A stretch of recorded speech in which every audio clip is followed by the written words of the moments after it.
Como vão, meus amigos? Bom dia, boa tarde, boa noite, quem nos está assistindo aqui. E hoje a gente retoma a aula de execução fiscal. Vimos ali o início, até a petição inicial. Vamos ver algumas outras questões e tratar de alguns pontos bem importantes hoje. Então vamos lá, sem mais demora, vamos começar. A gente viu a petição inicial, então esse processo agora, essa petição, ela vem conclusa para o juiz para análise de admissibilidade inicial. O juiz vai fazer essa admissibilidade inicial. Tem uma questão bem interessante que é a aplicação subsidiária de normas do CPC. A gente falou um pouco disso na aula passada e agora a gente tem essa questão. Porque, por exemplo, na Lei de Execuções Fiscais não há previsão de emenda inicial, não há previsão sobre a ordem de penhoras, né? Inclusive a utilização do basta-injúri, a alegação de fraude à execução. Essas questões em que a lei é omissa, nós já temos manifestações do STJ entendendo que elas são aplicáveis subsidiariamente. Multa por litigância de má-fé, fraude à execução, ato atentatório à dignidade da justiça, emenda inicial, embora nós temos a possibilidade de emenda e substituição da própria CDA, da inicial havia uma omissão. Então essas normas são aplicadas subsidiariamente, mas feita a admissibilidade, nós passamos então para a parte seguinte, que é a ordem de citação. E na ordem de citação nós temos uma regra diferenciada, uma regra um pouco diferente daquela do 523. Né? Nós temos uma regra própria que está aqui no artigo 8º, que eu vou colocar na tela para vocês. O executado será citado para, no prazo de 5 dias, pagar a dívida com juros e multa de mora, encargos indicados na CDA, ou garantir a execução. Então nós temos primeiro um prazo diferenciado de 5 dias e depois essa previsão da forma da garantia do juízo. A gente vai entender um pouco melhor isso, inclusive com efeitos nos embargos à execução. Mas é isso. Nós temos um prazo diferenciado, embora a Lei de Execuções Fiscais não trate da forma de cômputo do prazo, aplica-se o CPC, esse prazo é um prazo processual, tipicamente processual, então ele é contado em dias úteis. A forma de comunicação, a forma de realizar essa citação, nós também temos um tratamento e tem só uma pequena questão aqui que merece atenção, que é o quê? A forma prioritária de citação vai ser o correio, não é, com aviso de recepção, e a Fazenda Pública pode requerer outra forma. Essa outra forma é que às vezes gera dúvida, porque não é aqui uma discricionariedade da Fazenda Pública de, por exemplo, já requerer que a forma inicial seja o edital, porque pela própria lógica da citação por edital, isso tem que ter sido frustrada a tentativa de intimação pessoal, já que a citação por edital é ficta, então a gente tem que tentar por correio, ou se a Fazenda Pública quiser optar, ela pode pedir por mandado, e aí vai o oficial de justiça, e nesse caso poderia ser feita a citação diretamente. Então nós temos essa regra diferenciada, que já não é mais tão diferente, já que no CPC atual, apesar de alguma divergência, nós também temos a possibilidade de essa citação ser feita pelo correio, né? Não tem mais aquela restrição que tinha no CPC de 73, tá bom? Essa questão da Fazenda Pública não poder requerer diretamente o edital, por mais absurda que possa parecer hoje, foi objeto de muita discussão no passado, dando ensejo inclusive a edição de uma súmula, que é a súmula 414 do STJ, que diz exatamente isso. Bem, essa citação, além de abrir o prazo para o pagamento ou garantia do juízo, ela vai abrir paralelamente aquele prazo de 30 dias para a oposição dos embargos à execução pelo executado. E aqui nós temos uma outra diferença, né? Os embargos à execução, ele vai seguir uma regra diferente, principalmente quanto ao termo inicial do prazo. O termo inicial do prazo, a gente já viu a lógica moderna do início, seja da defesa do executado para impugnação ao cumprimento de sentença ou para embargos à execução, ela não depende mais de uma garantia prévia do juízo por caução, depósito, por penhora de bens. Nós vamos diretamente para a apresentação dos argumentos. Essa garantia do juízo virou um requisito para a concessão do efeito suspensivo. Isso é uma forma de estimular, de resguardar o contraditório e a ampla defesa, já que essa defesa do executado seria exercida sem nenhum tipo de ônus, né, para o devedor. Isso, todavia, não está presente na Lei de Execuções Fiscais. A Lei de Execuções Fiscais traz uma norma diferente. Vamos aqui ao artigo 16, que diz o seguinte: o executado oferecerá embargos no prazo de 30 dias contados, não da citação, não é como eu havia pontuado lá, que é uma das correntes, e sim do depósito, da juntada de uma fiança bancária ou seguro-garantia, ou da intimação da penhora de bens. Por consequência dessa regra, você vê que a Lei de Execuções Fiscais diz que eu só inicio o prazo para a defesa depois que o juízo estiver garantido, não é que o dinheiro ou um bem de valor correspondente já esteja ali nos autos do processo, dando essa segurança. Aqui há uma controvérsia. Será que o CPC revogou esse artigo 16 ou esse artigo 16 é uma norma específica e pela especialidade ela não seria revogada por uma norma mais nova? Eu concordo com o professor Leonardo Carneiro da Cunha, que tem um dos melhores, na minha opinião, o melhor manual de fazenda pública em juízo, e que ele defende que essa norma foi revogada pelo CPC.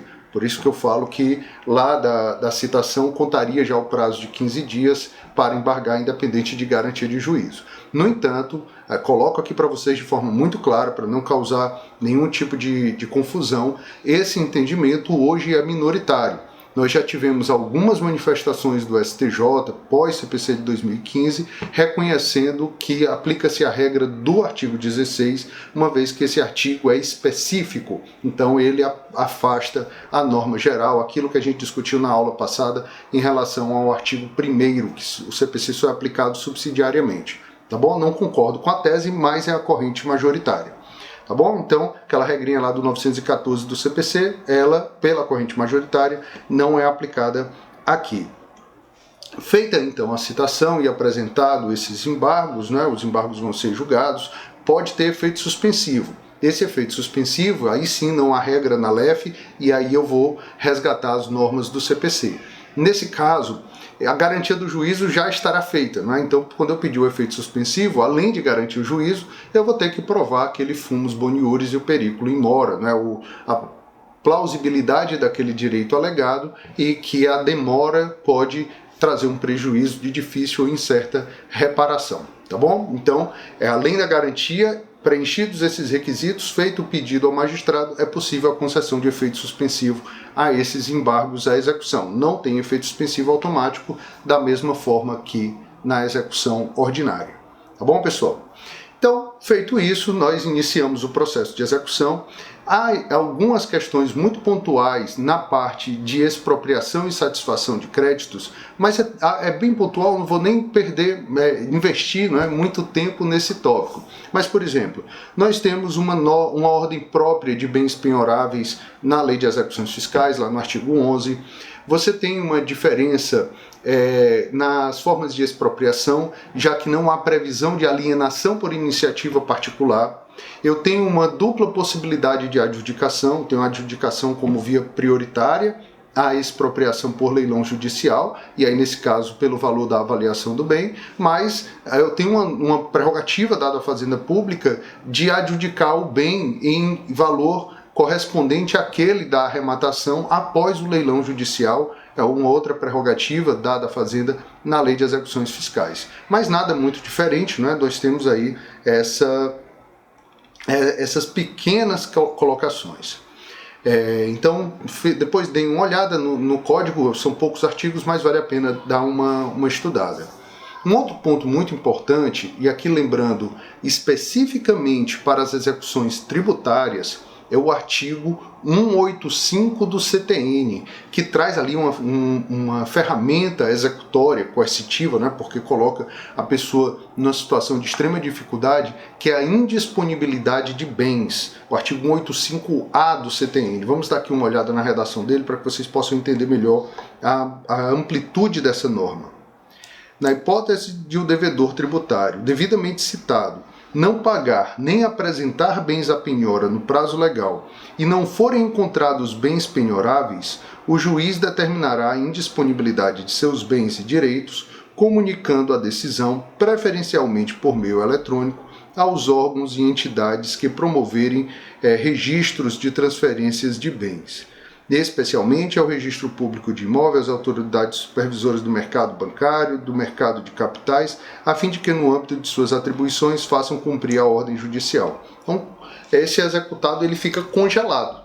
Essa é uma medida muito dura e uma das discussões que envolve a sua utilização é a necessidade de esgotamento dos outros meios executórios ordinários disponíveis ao exequente. E isso daí, pessoal, acabou dando ensejo também a uma súmula muito importante, sempre lembrada, que é a 560, que eu também coloco aqui na tela para vocês. A decretação da indisponibilidade de bens e direitos na forma do artigo 185-A do CTN pressupõe o exaurimento das diligências na busca por bens penhoráveis, o qual fica caracterizado quando infrutíferos o pedido de constrição sobre ativos financeiros e a expedição de ofícios aos registros públicos do domicílio do executado, ao DENATRAN e ao DETRAN.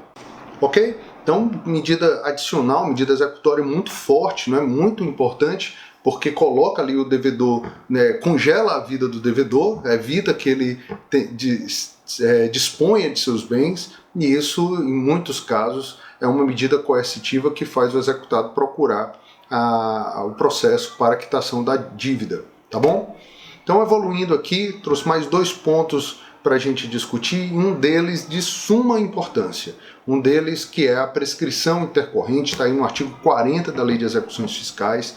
É um mecanismo muito importante para evitar a eternização dos processos, mas que gerava muita polêmica, até que o STJ veio, num recurso especial no rito dos repetitivos, firmou diversas teses e, de certo modo, apaziguou as discussões, e hoje a gente tem uma ferramenta bem compreendida de aplicação mais uniforme. Vamos aqui entender, vamos ver primeiro o artigo 40, depois a gente vai ver esse julgado. Então, no artigo 40 vocês podem perceber que ele fala que o juiz vai suspender a execução diante de 2 fatos específicos, que é a não localização do devedor ou quando não forem encontrados bens sobre os quais possa recair a penhora. Aí, nesse caso, né, eu vou suspender o processo por 1 ano. Durante esse primeiro ano, não há o retorno da contagem do prazo prescricional e a Fazenda Pública, nesse momento, poderá procurar e indicar ao juiz como encontrar esse devedor, localizar bens. Mas passado esse ano, reinicia o prazo prescricional, que em regra é um prazo quinquenal, já que diz respeito a crédito da Fazenda Pública. Se forem encontrados, esse processo vai ser desarquivado e retomada a execução, e após o decurso do prazo, ouvidas as fazendas, nós vamos ter a extinção desse processo. Tá bom? Extinção com resolução de mérito, porque vai ser uma extinção por motivo de prescrição, não poderá haver uma repropositura. Isso impõe um ritmo ali, uma diligência por parte da Fazenda Pública para evitar essa prescrição. Como eu falei, parece uma norma clara, mas existia uma série de pontos que geravam discussão e acabava que era muito difícil você extinguir um processo por prescrição intercorrente, porque cada passo desse procedimento era ponto de discussão. Veio então o STJ e no finalzinho de 2018, como eu falei, no recurso no rito dos repetitivos, portanto vinculante ali, ele traz uns pontos. Vou poupar vocês da minha imagem um pedaço para que a gente acompanhe alguns passos da ementa desse julgado. É importante ler o inteiro teor do julgado, mas a ementa já dá um norte para a gente aqui. Então vamos lá. O recurso é esse, 1.340.553, oriundo do Rio Grande do Sul, né? Tinha ali como relator desse processo o ministro Mauro Campbell. E já no primeiro ponto, na abertura da ementa, a gente percebe aí esse espírito do artigo 40 declarado pelo ministro, que diz que as execuções fiscais que forem ajuizadas, elas não podem permanecer eternamente nos escaninhos do Poder Judiciário. Isso já dá ali uma ideia do que está por vir. E aí nós temos, já para o próximo ponto aqui, o termo inicial desse prazo, né, que o procedimento disciplinado no artigo 40, ele tem início automaticamente no momento que a Fazenda Pública tiver ciência de que o devedor não foi localizado e de que não foram encontrados bens penhoráveis.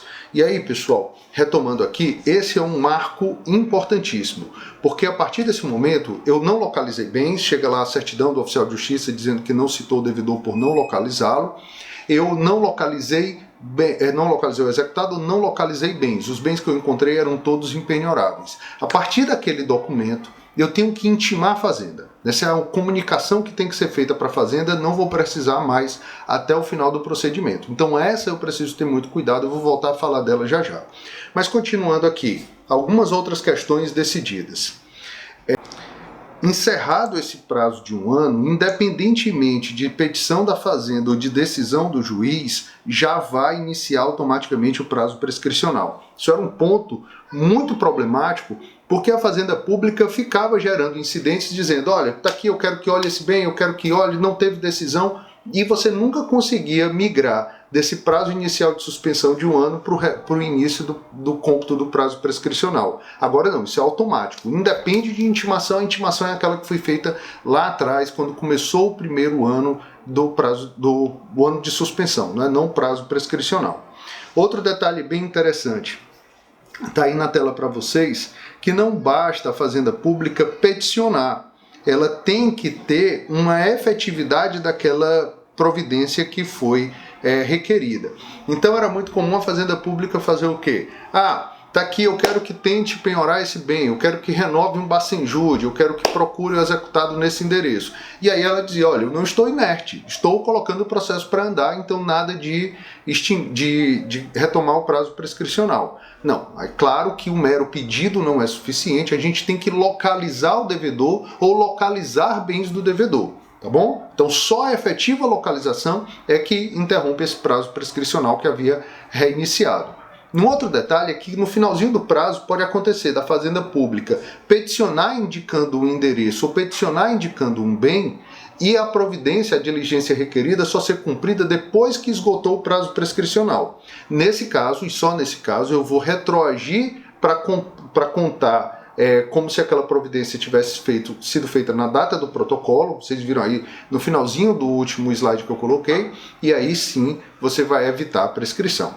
Depois disso, pessoal, eu não vou ter nenhum incidente que vai interromper esse cômputo, com exceção da falta de intimação lá atrás, aquela que deu conhecimento à fazenda de que eu não tinha nem a citação do devedor, nem a intimação, nem a localização do devedor, nem a localização de bens do devedor. Nesse caso, a jurisprudência entendeu que o executado não precisa nem demonstrar que houve prejuízo. Aqui, a mera ausência dessa comunicação já é fato ensejador, porque sequer era para ter começado a correr o procedimento. Bem, basicamente é isso, né? Esses eram os pontos centrais. Dê uma olhada nesse julgado, é um julgado muito importante. Você vê aí essa ferramenta muito, muito legal, que é a prescrição intercorrente, tá bom? Vamos agora para um último ponto que diz respeito ao recurso. E aqui especificamente o artigo 34, que vai trazer um recurso específico. Olha só. Das sentenças de primeira instância proferidas em execuções de valor igual ou inferior a 50 ORTNs, né, obrigações reajustáveis do Tesouro Nacional, só se admitirão embargos infringentes e de declaração. E aí no resto da norma ele traz alguns prazos, né, esse prazo diferenciado de 10 dias e também um prazo, inclusive impróprio, né, para o magistrado em relação ao julgamento. Pessoal, esse é um recurso bem interessante porque ele é quase que um pedido de reconsideração, já que esse limite de alçada estabelecido, né, esse valor que precisa ser atualizado desses 50 ORTNs, tem uma fórmula também definida já na jurisprudência do STJ para estabelecer qual é esse valor, abaixo dele não cabe apelação. Não cabe apelação. O recurso que pode caber é aquele que você encaminha para o próprio juiz. Então você não vai ter um outro órgão jurisdicional revisor daquela decisão. É o próprio juiz quem vai analisar se mantém ou se reforma a decisão, tá bom? Ah, professor, mas isso é meio estranho, né? É uma reconsideração propriamente. Logicamente, ele vai ter que enfrentar todos os argumentos que você vai colocar e tal. Mas também uma questão que já foi superada, essa norma foi recepcionada pela Constituição, entende-se que é uma exceção ao duplo grau de jurisdição no seu conceito mais aberto, mas que a utilização de recurso de apelação no limite, né, dessa alçada que foi estabelecida implica em erro grosseiro. Então, não contem com o julgado aplicando uma fungibilidade recursal e devolvendo o juiz. Se você utilizar uma apelação quando era para ter utilizado em embargos infringentes ou vice-versa, isso não há uma dúvida razoável e, portanto, seu recurso não vai ser conhecido. Esse processo, logicamente, vai transitar em julgado. Então, muito cuidado com esse ponto aí, é sempre bom fazer essa atualização de cálculo, havendo interesse em recorrer, para saber qual o recurso correto a ser utilizado. No mais, a via recursal é a via normal, ele fala dos embargos de declaração, é lógico, ele fala da apelação, né, como daquilo que ultrapassar a alçada estabelecida, e do agravo de instrumento continua sendo cabível de acordo com a lógica do CPC. Aqui a gente tem só esse recurso específico para esse caso.